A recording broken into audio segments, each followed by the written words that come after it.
Township ವಿಚಾರ ಏನ್ ನಡೀತಾ ಇದೆ, ರೈತರೆಲ್ಲ ಹೋರಾಟನ ನಡೆಸ್ತಾ ಇದ್ದಾರೆ. ಇದಕ್ಕೆ ಅತಿ ದೊಡ್ಡ ಶಕ್ತಿಯಾಗಿ ಕುಮಾರಣ್ಣ ಅವರು ಹಾಗೆ ನಿಖಿಲ್ ಕುಮಾರಸ್ವಾಮಿ ಅವರು ಭಾಗವಹಿಸ್ತಾ ಇದ್ದಾರೆ.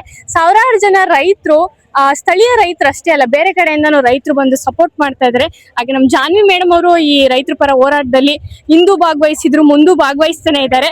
ಅದ್ರ ಬಗ್ಗೆ ಅವ್ರು ಮಾತಾಡ್ತಾರೆ, ಕೇಳೋಣ ಅವ್ರು ಏನ್ ಹೇಳ್ತಾರೆ ಈ ಹೋರಾಟದ ಬಗ್ಗೆ ಅಂತ. ನಮಸ್ತೆ ಮ್ಯಾಮ್. ನಮಸ್ತೆ.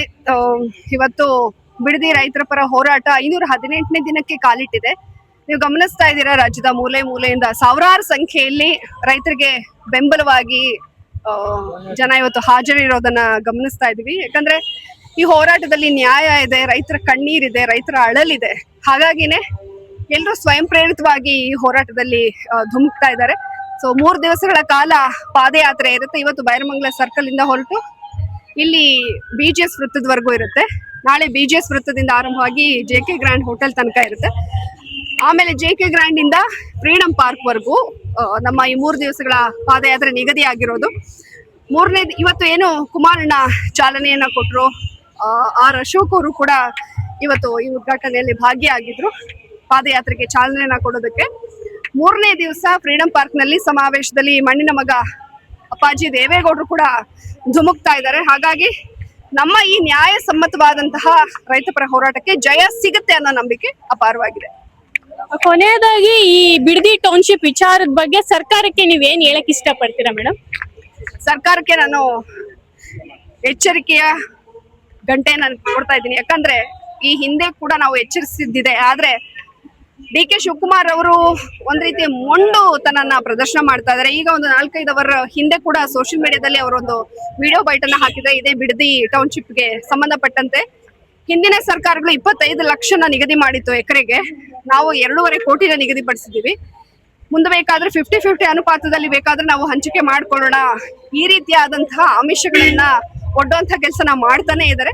ಅಂದ್ರೆ ಶತಾಯ ಗತಾಯ ಅವರು ಬಿಡದಿ ರೈತರ ಜಮೀನನ್ನ ಕಿತ್ಕೋಬೇಕು, ಫಂಡ್ ಎತ್ತಬೇಕು, ಆ ಫಂಡ್ ಅನ್ನ ಹೈಕಮಾಂಡ್ಗೆ ರವಾನೆ ಮಾಡ್ಬೇಕು. ಮುಂಬರುವಂತಹ ಎಲೆಕ್ಷನ್ಗೆ ದುಡ್ಡಿಲ್ಲ. ಯಾಕಂದ್ರೆ ದೇಶದ ರಾಜಕೀಯ ಭೂಪಟವನ್ನ ನೋಡಿದ್ರೆ ಹೇಳ ಹೆಸರಿಲ್ಲದಂತಾಗಿದೆ ಕಾಂಗ್ರೆಸ್.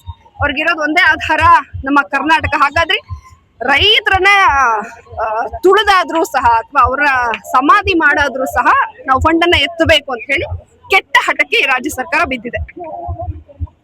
ಮೇಡಮ್, ನಿಮ್ ಈ ಸಪೋರ್ಟ್ ನಮ್ಮ ರೈತರಿಗೆ ಎಲ್ಲಿವರೆಗೂ ಸಿಗುತ್ತೆ ಅಂತ ನಾವು ಕೇಳ್ಬೋದಾ ಮ್ಯಾಮ್? ರೈತರ ಪರವಾಗಿ ನ್ಯಾಯ ಸಿಗೋವರೆಗೂ, ಜಯ ಸಿಗೋವರೆಗೂ ನನ್ನ ಈ ಹೋರಾಟ, ನನ್ನ ಈ ಸಂಪೂರ್ಣವಾದಂತಹ ಬೆಂಬಲ ಬಿಡದಿ ರೈತರಿಗಿದೆ. ಯಾಕಂದ್ರೆ ಕಳೆದ 2-3 ತಿಂಗಳಿನಿಂದ ನೀವು ಗಮನಿಸ್ತಾ ಇರ್ಬೋದು, ವಿವಿಧ ಹೋರಾಟಗಳಲ್ಲಿ ನಾನು ಭಾಗಿಯಾಗಿದ್ದೀನಿ. ಯಾಕಂದ್ರೆ ಇದ್ರ ಉದ್ದೇಶ ಅಷ್ಟೇ. ಯಾಕಂದ್ರೆ ರೈತರ ಅಳಲನ್ನ ನಾನು ಕಣ್ಣಾರೆ ಕಂಡಿದ್ದೀನಿ, ಅವರ ಮನೆಗಳಿಗೆ ಭೇಟಿ ಕೊಟ್ಟಿದ್ದೀನಿ. ಅದು 1-2 ಬಾರಿ ಅಲ್ಲ, 10 ಬಾರಿ. ಪ್ರತಿ ಸಾರಿ ಭೇಟಿ ಆದಾಗ್ಲೂ ಕೂಡ ಅವರ ವಾಸ್ತವ ಪರಿಸ್ಥಿತಿ ಏನಿದೆ, ಆ ಚಿತ್ರಣ ಏನಿದೆ ಅಂತ ಹೇಳಿ ನಾನು ಕಣ್ಣಾರೆ ಕಂಡಿದ್ದೀನಿ. ಎಲ್ಲೋ ವಿಡಿಯೋದಲ್ಲಿ ನೋಡಿ, ಪತ್ರಿಕೆಗಳಲ್ಲಿ ಓದಿ ಬಂದವಳಲ್ಲ, ನಾನು ಖುದ್ದು ಆ ಗ್ರೌಂಡ್ ರಿಪೋರ್ಟ್ ಅನ್ನ ತಗೊಂಡಿದ್ದೀನಿ. ಸೊ ಹಾಗಾಗಿನೇ ನಾನು ರೈತರ ಪರವಾಗಿ ನಿಂತಿರೋದು. ಯಾಕಂದ್ರೆ ಸಣ್ಣ ರೈತರಿದ್ದಾರೆ, 7-8 ಗುಂಟೆ ಹೊಂದಿರುವಂತ ರೈತರಿದ್ದಾರೆ. ಇದನ್ನ ಬಿಟ್ರೆ ಅವರಿಗೆ ಬೇರೆ ಜೀವನನೇ ಇಲ್ಲ. ಯಾಕಂದ್ರೆ ಅವಿದ್ಯಾವಂತರಿದ್ದಾರೆ, 68 ವರ್ಷದ ಮೇಲ ಪಟ್ಟವರಂತ ಇದ್ದಾರೆ. ಸೊ ಹಾಗಾಗಿ ಅವರೆಲ್ಲ ಸಿಟಿಗೆ ಬಂದ್ಬಿಟ್ರೆ ನಿಜವಾಗ್ಲೂ ಅವ್ರ ಜೀವನ ಅಲ್ಲಿಗೆ ಎಂಡ್ ಆಗೋಗುತ್ತೆ. ಅದಾಗಬಾರ್ದು.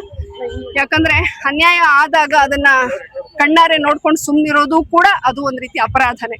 ಹಾಗಾಗಿ ನಮ್ಮ ಹತ್ತಿರದಲ್ಲೇ ಇಷ್ಟು ಹೋರಾಟ ನಡೆದಾಗ ಆ ವಾಸ್ತವ ಪರಿಸ್ಥಿತಿ ಏನಿದೆ ಅಂತ ಹೇಳಿ ಕಣ್ಣಾರೆ ಕಂಡು ನಾನು ರೈತರ ಪರವಾಗಿದ್ದೀನಿ. ನ್ಯಾಯ ಸಿಗೋವರೆಗೂ ಕೂಡ ಅವ್ರ ಜೊತೆಗೆ ಇರ್ತೀನಿ. ಪಾಪದ ಕುಮಾರಣ್ಣನ ಪಾಪದ ಕೋಸು ಅಂತ ಹೇಳ್ತಾರೆ. ಆಗಿದ್ಮೇಲೆ ಕುಮಾರಣ್ಣ ಇವಾಗ ರೈತರು ವಾಪಸ್ ಮಾಡ್ತಾರಲ್ಲ, DK ಶಿವಕುಮಾರ್ ಮತ್ತೆ ಬಾಲಕೃಷ್ಣ ಅವರು ಸ್ಟಾಪ್ ಮಾಡ್ಲಿ? ಯಾಕೆ ಮಾಡ್ತಾ ಇಲ್ಲ? ಇಲ್ಲಿ ದಂಧೆ ಮಾಡೋದಕ್ಕೆ ಇವರು ರಿಯಲ್ ಎಸ್ಟೇಟ್ ಮಾಡ್ಬಿಟ್ಟು ಇದರಲ್ಲಿ 1000 ಕೋಟಿ ಮಾಡಿ, ಈಗ ಎಲೆಕ್ಷನ್ ನಡೀತಾ, ಬೇರೆ ಬೇರೆ ಸ್ಟೇಟ್ಗಳು ಎಲೆಕ್ಷನ್ ನಡೀತಾವಲ್ಲ, ಅಲ್ಲಿ ದುಡ್ಡು ಕಳಿಸ್ಬೇಕು. ಹಾಗಾಗಿ ಡ್ರಾಮಾಗಳು ಮಾಡ್ತಾರೆ. ಇಲ್ಲಿ 1000 ಎಕರೆ ಸರ್ಕಾರದ ಜಮೀನ್ ಇದೆ, ಅದನ್ನ ಯಾರಪ್ಪ ಒಂದು ಆಸ್ತಿ ಇವರೆಲ್ಲ ಹೊಡ್ಕೊಂಬೋದಲ್ಲ. 1000 ಎಕರೆ ಅಂದ್ರೆ ಸುಮ್ನೆ ಬರಲ್ವಲ್ಲ. 1,000-3,000 ಕೋಟಿ ದುಡ್ಡಾಗುತ್ತೆ, ಮಾಡ್ಕೊಂಡು ಮಾಡಿ. ಈಗ ಕುಮಾರಣ್ಣನ ಮಾತನ್ನ ಯಾವುದೇ ಕಾರಣಕ್ಕೂ ಕುಮಾರಣ್ಣನ ಪಾಪದ ಕೂಸು ಅಂತ ಹೇಳ್ಬೇಡಿ. ಯಾಕಂದ್ರೆ ಕುಮಾರಣ್ಣ ಮಾಡಿದ್ರು ಅದ್ರ ರಿಟರ್ನ್ ತಗೊಂಡಿದ್ದಾರೆ. ರೈತರ ಕಷ್ಟ ಏನು ಅಂತ ಕುಮಾರಣ್ಣ ಗೊತ್ತಾಗಿದೆ ಅಂತ ಅದು ವಾಪಸ್ ತಗೊಂಡಿದ್ದಾರೆ. ಈಗ ಅದೇ ರೈತರು ವಿರೋಧ ಮಾಡ್ತಾ ಇದ್ದಾರೆ. DK ಶಿವಕುಮಾರ್ ಅವ್ರು ವಾಪಸ್ ತಗೊಳ್ಳಿ, ಯಾಕಾಗಲ್ಲ? ಮಾತತ್ತಿ ಬಾಲಕೃಷ್ಣ ಅವ್ರಿಗೆ ನೇನಿಗೆ ಗೊತ್ತಿಲ್ಲ. ಮಾತತ್ತಿ ಪಾಪದ ಕೂಸು, ಪ್ರಾಯಶ್ಚಿತ ಪಾದಯಾತ್ರೆ ನೀವು JDS ಅಲ್ಲಿ ಇದ್ದಾಗ ನೀವು ಇದೇ ಮಾತು ಹೇಳಿದ್ರಿ. ಇಲ್ಲಿ ಬೇಕಾಗಿಲ್ಲ, ಪ್ರಾಜೆಕ್ಟ್ ಬೇಕಾಗಿಲ್ಲ ಬಿಡದಿಲ್ಲ ಅಂತ ಕೇಳಿದ್ರಿ. ಇವತ್ತು ಹೆಂಗ ಅದ್ರ ಪರವಾಗಿ ನಿಂತಿದ್ದೀರಾ ಬಾಲಕೃಷ್ಣ ಅವ್ರೆ? ನಿಮ್ಗೆ ಯಾವ ನೈತಿಕತೆ ಇದೆ ಮಾತಾಡೋದಕ್ಕೆ? ಕುಮಾರಣ್ಣ ಅವತ್ತು ವಾಪಸ್ ತಗೊಂಡ್ರು, ನೀವ್ ಇದೇ ತರ ಇವತ್ತು ವಾಪಸ್ ತಗೊಳ್ಳಿ. ನಿಮ್ಗೆ ತಾಕತ್ ಇದೆಯಾ? ಯಾಕೆ ಇಷ್ಟೊಂದು ಹಠ ಮಾಡ್ತಾ ಇದ್ದೀರಾ? ಇದ್ರ 1,000 ಕೋಟಿ ನಿಮಗೆ ಅಲ್ಲಿ ಆದಾಯ ಇದೆ, ಅದನ್ನ ಹೇಳಿ. ಯಾಕೆ ರೈತರು ಇದು ಶವ ಸಂಸ್ಕಾರ ಮಾಡೋ ರೀತಿ ಹೋರಾಟ ಮಾಡ್ತಾ ಇದ್ದೀರಾ? ರೈತರ ವಿರುದ್ಧ ಯಾಕೆ ಇಷ್ಟೊಂದು ನೀವು ಆಪೋಸ್ ಆಗಿ ನಿಂತಿರೋದು? ರೈತರ ಪರವಾಗಿ ನಿಂತ್ಕೊಳ್ಳಿ. ಇಲ್ಲ ಅಂತಂದ್ರೆ ನಿಮ್ ಸರ್ಕಾರಕ್ಕೆ ಕೆಟ್ಟ ಹೆಸರು ಬರುತ್ತೆ, ನಿಮ್ ಸರ್ಕಾರ ಬೇಗ ಹಾಳಾಗೋಗುತ್ತೆ. ಯಾವ್ದೇ ಕಾರಣಕ್ಕೂ ನಿಮ್ ಸರ್ಕಾರ ಉದ್ಧಾರ ಆಗಲ್ಲ. 2028 ಕುಮಾರಣ್ಣ ಸಿಎಂ ಆಗ್ತಾರೆ, ಅವಾಗ ಇದೆ ನೀವು ಏನ್ ಪ್ರಾಜೆಕ್ಟ್ ಮಾಡಿರ್ತೀರ ಎಲ್ಲದೂ ತಗೋತಾರೆ. ಯಾಕಂದ್ರೆ ನೀವೇನು ಲೈಫ್ ಆಗಿರಕ್ಕಾಗಲ್ಲ.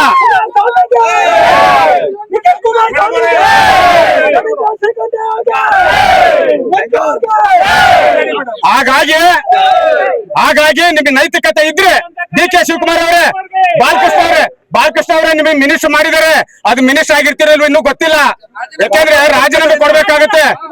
ಹಾಗಾಗಿ ನಿಮ್ಗೆ ಏನಾದ್ರು ಅಟ್ಲೀಸ್ಟ್ ಒಂದು ಒಳ್ಳೆ ಹೆಸರು ಬೇಕು ಅಂದ್ರೆ ಡಿ.ಕೆ. ಶಿವಕುಮಾರ್ ಅವರೇ ಈ ಇಮಿಡಿಯೇಟ್ ಈ ಪ್ರಾಜೆಕ್ಟ್ ಏನಿದೆ ಬಿಡದಿ ಟೌನ್ಶಿಪ್ ನಿಲ್ಲಿಸಿ. ಇಲ್ಲ ಅಂದ್ರೆ ರೈತರು ಶಾಪ ನಿಮಗೆ ತಟ್ಟುತ್ತೆ. ಅದು ಒಂದ್ ದಿವಸ ನಿಮಗೆ ಗೊತ್ತಾಯ್ತಾ? ಇದನ್ನೆಲ್ಲ ಬಿಟ್ಬಿಡಿ ಸರ್. ರೈತರು ಶಾಪ ತಟ್ಟೋದ್ ಬೇಡ ಅಂದ್ರೆ ಈ ಪ್ರಾಜೆಕ್ಟ್ ಅನ್ನ ನಿಲ್ಸಿ ಅಷ್ಟೇ. ನಾವು ಕುಮಾರಸ್ವಾಮಿ ಫಾಲೋಯರ್ಸು. ನಿಖಿಲ್ ಕುಮಾರಸ್ವಾಮಿ ಅವರು ನಮ್ಮ ಯುವ ನಾಯಕರು.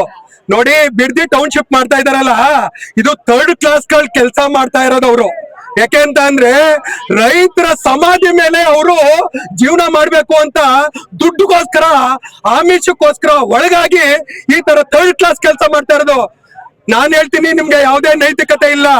ಯಾಕೆ ಅಂತ ಅಂದ್ರೆ 500 ಲಕ್ಷ ಲೀಟರ್ ಹೈನುಗಾರಿಕೆಗೆ ಉತ್ತೇಜನ ನೀಡಿರ್ತಕ್ಕಂತ ಬಡ ರೈತರಿಗೆ ನೀವು ಅನ್ಯಾಯ ಮಾಡ್ತಾ ಇದ್ದೀರಾ. ನಿಮ್ಗೆ ಭಗವಂತ ಒಳ್ಳೇದ್ ಮಾಡೋದಿಲ್ಲ. ಯಾಕೆ ಅಂತ ಅಂದ್ರೆ ಯಾವ ಕಾರಣಕ್ಕೂ ಈ ಟೌನ್ಶಿಪ್ ಆಗ್ಬಾರ್ದು. ಈ ಬಿಡದಿ ಟೌನ್ಶಿಪ್ ಆದ್ರೆ ರೈತರ ಸಮಾಧಿ ಮೇಲೆ ನೀವು ಟೌನ್ಶಿಪ್ ಮಾಡ್ದಂಗೆ. ಯಾಕೆ ಅಂತ ಅಂದ್ರೆ ಈ ಹೋರಾಟ ನಿರಂತರವಾಗಿರ್ತದೆ. ನಿಮ್ಮ ಹೋರಾಟಕ್ಕೆ ಯಾವತ್ತೂ ಪ್ರತಿಫಲ ಸಿಗಲ್ಲ, ನೀವು ಹಾಳಾಗಿ ಹೋಗ್ತೀರಾ. ಯಾಕೆ ಅಂತ ಅಂದ್ರೆ ರೈತರ ಶಾಪ ಆ ರೀತಿ ಆಗುತ್ತೆ. ದಯಮಾಡಿ ಈ ಬಿಡದಿ ಟೌನ್ಶಿಪ್ ನ ವಾಪಸ್ ತೆಗೆದುಕೋಬೇಕು. ನಮ್ಮ ನಾಯಕರಿಗೆ ಒಳ್ಳೇದಾಗ್ಬೇಕು, ಜೊತೆಗೆ ಎಲ್ಲ ನನ್ನ ರೈತ ಬಂಧುಗಳಿಗೆ ಒಳ್ಳೇದಾಗ್ಬೇಕು. ಆ ರೈತರು ಅಣ್ಣ ತಮ್ಮಂದಿರು, ಅಕ್ಕ ತಂಗಿರು ಹಸನ್ಮುಖಿಯಾಗಿ ಯಾವಾಗ್ಲೂ ನನ್ನತ್ತ ಇರ್ಬೇಕು. ಅವ್ರ ಶಾಪನ ತಗೋಬೇಡಿ. ನೀವು ಯಾವ್ದೇ ಕಾರಣಕ್ಕೂ ಬಿಡದಿ ಟೌನ್ಶಿಪ್ ನ ಕೈ ಬಿಡ್ಲಿಲ್ಲ ಅಂತ ಅಂದ್ರೆ ಇನ್ನೂ ಉಗ್ರವಾದ ಹೋರಾಟನ ನಾವೆಲ್ಲರ ಸಮ್ಮತದಿಂದ ನಮ್ಮ ಯುವ ನಾಯಕರಾಗಿರ್ತಕ್ಕಂಥ ನಿಖಿಲ್ ಕುಮಾರಸ್ವಾಮಿ ಅವರು ಹಾಗೂ ಎಲ್ಲ ನಮ್ಮ ಬಿಜೆಪಿ ಪಕ್ಷಾತೀತವಾಗಿ ಏನ್ ಕೊಟ್ಟಿದ್ದಾರೆ ಅವ್ರಿಗೆ ನಾವು ಉತ್ತೇಜನವನ್ನ ಕೊಡ್ತೀವಿ. ಒಳ್ಳೇದಾಗ್ಲಿ, ಭಗವಂತ ಈ ಬಿಡದಿ ಟೌನ್ಶಿಪ್ ನ ಕೈ ಬಿಡಿ.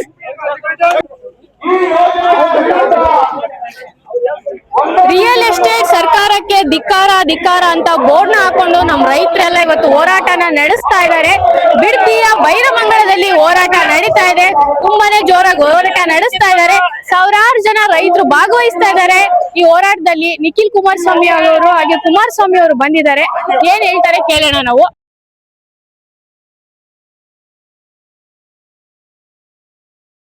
ಕುಮಾರಸ್ವಾಮಿ ಎಲೆಕ್ಷನ್ಗೆ ನಮ್ಮ ಮಗನ್ಗೆ ಹೊರೆ ವರ್ಷದ್ದು. ಆದ್ರೆ ಇವತ್ತು ತಾಯಿ ಸತಿ ಒಂದು ತಿಂಗಳಾಗಿಲ್ಲ. ರೈತರ ಪರ ಹೋರಾಡ್ತಾರೆ ಅಂದ್ರೆ ಇಡೀ ಕರ್ನಾಟಕ ಕುಮಾರನ ಕಡೆ ಮಾತಾಡ್ಬೇಕು ಅಂತ ನಾನು ಕೇಳ್ಕೊತಾ ಇದ್ದೀನಿ, ಕೈ ಮುದಿ ಕಾಗತಾ ಇದ್ದೀನಿ. ತಾಯಿ ಸತಿ ಒಂದು ತಿಂಗಳಾಗಿಲ್ಲ, ಆದ್ರೂ ಆಲೆ ಈ ಹೋರಾಟಕ್ಕೆ ಬಂದವ್ರೆ ಅಂದ್ರೆ ಅವ್ರು ಎಷ್ಟು ಒಳ್ಳೆತನ, ಅನ್ನದಾನ ಎಲ್ಲ ಮರಿಬಾರ್ದು ಅಂತ ನಮ್ಮ ರೈತರುಗಳು ಜೀವ ಇರಗಂಟುನು ಆ ಕುಮಾರಣ್ಣ ನೆನ್ಕಂಡು ಮಾಡ್ಬೇಕು ಅಂತ ನಾನು ಹೇಳ್ತಾ ಇದ್ದೀನಿ.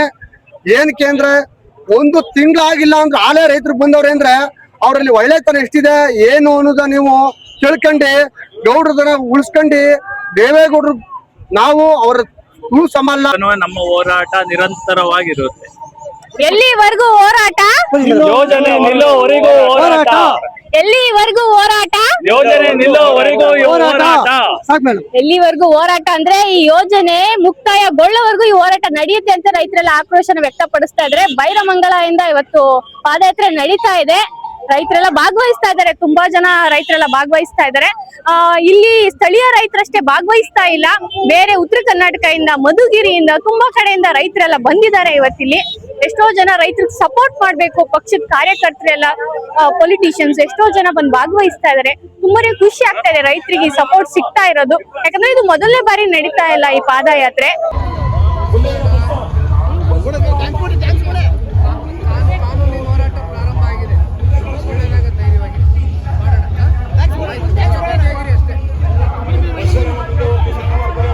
ಡಿ ಕೆ ಶಿವಕುಮಾರ್ ಅವರು ಆ ರೈತರ ಪರವಾಗಿ ಧ್ವನಿ ಎತ್ತಕ್ಕೆ ಅಂತ ಬಂದಿದೀವಿ. ಎಲ್ಲ ಕರ್ನಾಟಕ ಜನತೆ ಯಾರ್ಯಾರು ಇದಾರೋ ನಾವು ಒಬ್ರು ರೈತರೇ ಅಂತ ಹೇಳಕ್ ಇಷ್ಟಪಡ್ತಿದೀವಿ. ಯಾವುದೇ ಕಾರಣಕ್ಕೂ ಗಲ್ಲಿ ಗಲ್ಲಿ ಮೂಲೆ ಮೂಲೆಯಲ್ಲಿದ್ರು ಬಂದು ರೈತರಿಗೆ ಸಪೋರ್ಟ್ ಕೊಡ್ಬೇಕು. ರೈತರದು ಈ ಜಮೀನ್ ಏನಿದೆಯೋ ಟೌನ್ಶಿಪ್ ಮಾಡಕ್ಕೆ ಬಿಡಬಾರ್ದು. ಈ ಎಲ್ಲಿವರೆಗೂ ಇದು ಹೋರಾಟ ಅಂತಂದ್ರೆ ನ್ಯಾಯ ಸಿಗೋ ಗಂಟ ಹೋರಾಟ ಮಾಡ್ತಾನೆ ಇರ್ತೀವಿ ಅಂತ ಹೇಳಕ್ ಇಷ್ಟಪಡ್ತಿದ್ದೀನಿ. ಕೊಡಲ್ಲ ಬಿಡಲ್ಲ ಮಾರಲ್ಲ, ನಮ್ಮ ಭೂಮಿ ನಮ್ಮ ಹಕ್ಕು ಅಂತ ರೈತರೆಲ್ಲ ಆಕ್ರೋಶನ ವ್ಯಕ್ತಪಡಿಸ್ತಾ ಇವತ್ತು ಪಾದಯಾತ್ರೆನ ನಡೆಸ್ತಾ ಇದ್ದಾರೆ ಬೈರಮಂಗಲದಲ್ಲಿ. ಇದಕ್ಕೆ ದೊಡ್ಡ ಬೆನ್ನೆಲುಬಾಗಿ ಕುಮಾರಸ್ವಾಮಿ ಅವರು ಹಾಗೆ ನಿಖಿಲ್ ಕುಮಾರಸ್ವಾಮಿ ಅವರು ಬಂದಿದ್ದಾರೆ. JDS ಪಕ್ಷದ ಕಾರ್ಯಕರ್ತರೆಲ್ಲ ಭಾಗವಹಿಸ್ತಾ ಇದ್ದಾರೆ. ಇಲ್ಲಿ ಸಾವಿರಾರು ಜನ ರೈತರು ಬೈರಮಂಗಲದಿಂದ ಫ್ರೀಡಂ ಪಾರ್ಕ್ ವರೆಗೂ ಈ ಪಾದಯಾತ್ರೆನ ನಡೆಸ್ತಾ ಇದ್ದಾರೆ. ಇದೇ ಮೊದಲನೇ ಬಾರಿ ಈ ಪಾದಯಾತ್ರೆ ನಡೀತಾ ಇಲ್ಲ, ಇದಕ್ಕೂ ಮುಂಚೆನೆ ಈ ಪಾದಯಾತ್ರೆ ನಡೆದಿತ್ತು. ಈ ವಿಚಾರದ ಬಗ್ಗೆ ರೈತರೆಲ್ಲ ಏನ್ ಹೇಳ್ತಾರೆ ನಾವು